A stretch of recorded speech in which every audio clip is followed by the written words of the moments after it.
Here's 3 strategies to prevent burnout. My name's Gabrielle. I'm a licensed clinical social worker, a former therapist, and now a burnout recovery coach and consultant. And here's 3 tips to prevent burnout, even if you're not a therapist. These can be used for anybody.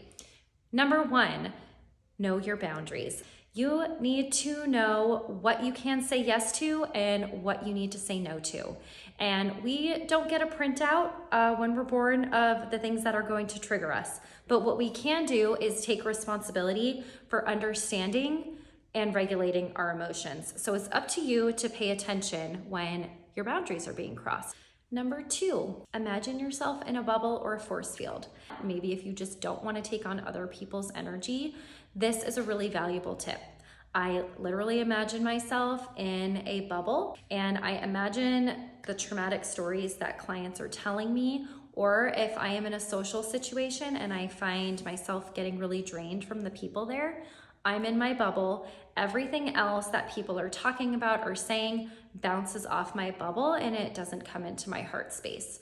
When I'm working with clients, I do have a little hole, and anything that is valuable or important information or that's serving the highest good, I will allow that information to come into my heart space. That way there is a separation between me and them.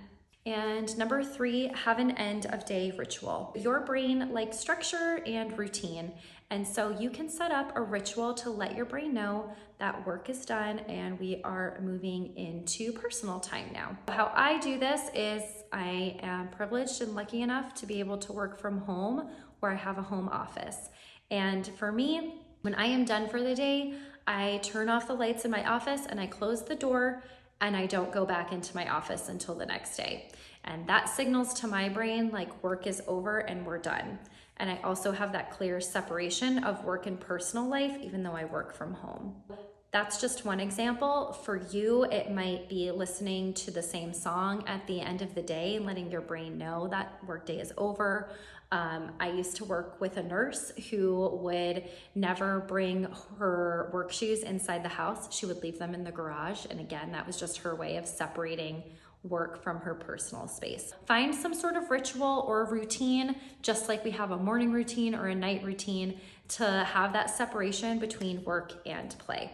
I have tons more tips on burnout prevention strategies, so make sure that you follow me so you can get all of that really valuable information.